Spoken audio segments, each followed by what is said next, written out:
कभी सोचा है आपने, क्यों एक नन्हे बालक ने पूरे पर्वत को अपनी उंगली पर उठा लिया था? क्यों भगवान श्री कृष्ण ने इंद्र की पूजा को रोककर गोवर्धन पर्वत की आराधना शुरू कराई? और क्यों आज भी करोड़ों लोग दीपावली के अगले दिन गोवर्धन महाराज की पूजा करते हैं? आज हम सुनेंगे वो अद्भुत कथा जिसमें धरती, गौ माता और अन्न को भगवान का दर्जा दिया। वो कथा जो हर मन में श्रद्धा और हर दिल में विनम्रता भर देती है। तो आइए आरंभ करते हैं गोवर्धन पूजा व श्री कृष्ण की लीला की पावन कथा। जय श्री कृष्णा भक्तों, स्वागत है आपका भक्ति सागर ब्लॉग्स में और आप सभी को दीपावली की हार्दिक शुभकामनाएं। दीपावली के अगले दिन कार्तिक मास की शुक्ल प्रतिपदा को मनाई जाती है गोवर्धन पूजा। इस दिन हम भगवान श्री कृष्ण गोवर्धन पर्वत, गाय, गोपालक और अन्न की आराधना करते हैं। कहा जाता है कि यह दिन हमें याद दिलाता है कि ईश्वर केवल आकाश में नहीं, धरती पर भी है।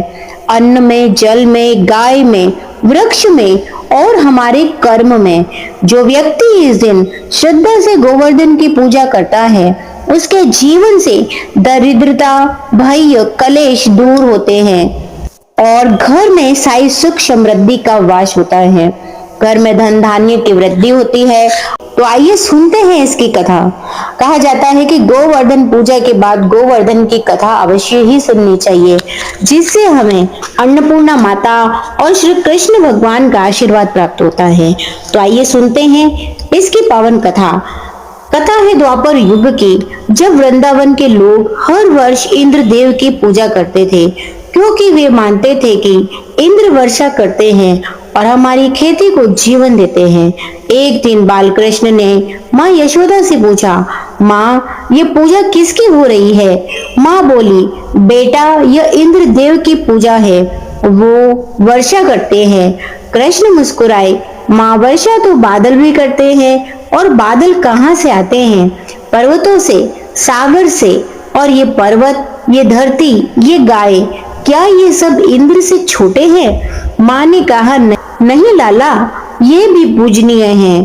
तब कृष्ण बोले, तो क्यों ना हम इस वर्ष इंद्र की जगह गोवर्धन पूजा करें, क्योंकि वही हमें जल, अन्न, पेड़ पौधे को वृद्धि प्रदान करते हैं। गांव के सब लोग कृष्ण की बात से प्रभावित हुए और उन्होंने इंद्र की पूजा छोड़कर गोवर्धन की पूजा आरंभ कर दी। इंद्रदेव को जब यह पता चला कि वृंदावन वासी अब उनकी पूजा नहीं कर रहे, तो उनका घमंड आहत तो हो गया। उन्होंने कहा, इन लोगों ने मेरा अपमान किया है, अब मैं देखता हूँ कौन इन्हें बचाता है। और फिर उन्होंने अपने बादलों को आदेश दिया, वर्षा करो, इतनी कि वृंदावन डूब जाए। आकाश काला पड़ा, बिजलियां चमक उठी, गर्जना होने लगी। मूसलाधार वर्षा से पूरा वृंदावन जलमग्न हो गया।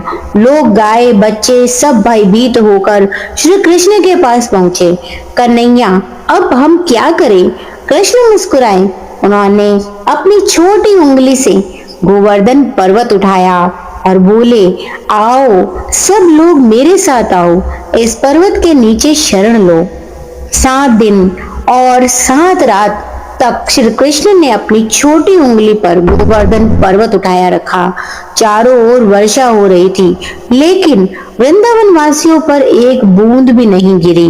देवता भी आश्चर्यचकित थे। यह कौन है जो इंद्र की शक्ति को चुनौती दे रहा है?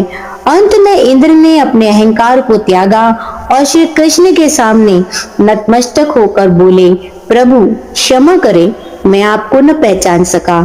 तब श्री कृष्ण ने मुस्कुरा कर कहा, इंद्र, यह लीला तुम्हें यह याद दिलाने के लिए थी कि परमेश्वर किसी एक रूप में नहीं, बल्कि प्रकृति के हर अंश में निवास करते हैं। और तब से हर वर्ष इंद्र पूजा के स्थान पर गोवर्धन पूजा की परंपरा शुरू हुई। गोवर्धन पूजा के लिए प्रातः स्नान कर शुद्ध वस्त्र धारण करें। गाय के गोबर से गोवर्धन पर्वत का आकार बनाएं। उस पर फूल, दीपक, रौली, अन्न, जल और दूध चढ़ाएं।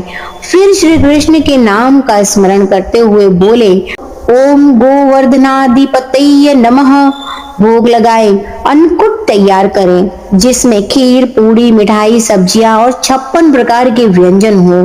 पूजन के बाद गोवर्धन की 7 परिक्रमा करें और अंत में गाय और गुड़ को चारा खिलाएं। अब आप कहेंगे कि 56 भोग कैसे बनाएं?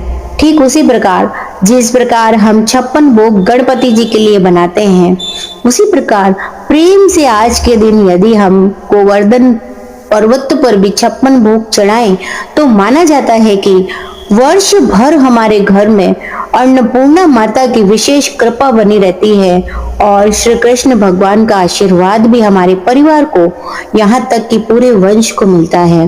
कहते हैं जो इस दिन गोवर्धन की पूजा करता है वह अपने घर में अन्न, धन और कृपा का अंबार पाता है। गोवर्धन पूजा केवल धार्मिक अनुष्ठान नहीं है, यह प्रकृति के प्रति कृतज्ञता का प्रतीक है। गोबर से गोवर्धन बनाना दर्शाता है कि धरती माता से निकला हर कण पवित्र है। अंकुर चढ़ाना यह सिखाता है कि अन्न ही ईश्वर है, अन्न ब्रह्म इति। और गाय की सेवा हमें बताती है कि गौ माता केवल पशु नहीं, संपूर्ण जीवन का आधार है। इसीलिए गोवर्धन पूजा हमें अहंकार छोड़कर कृतज्ञता और प्रेम की राह सिखाती है। बजाय इसके लक्ष्मी माता की चढ़ी हुई सामग्रियों को व्यक्ति गोवर्धन पूजा में डाल देते हैं। ऐसा नहीं करना चाहिए।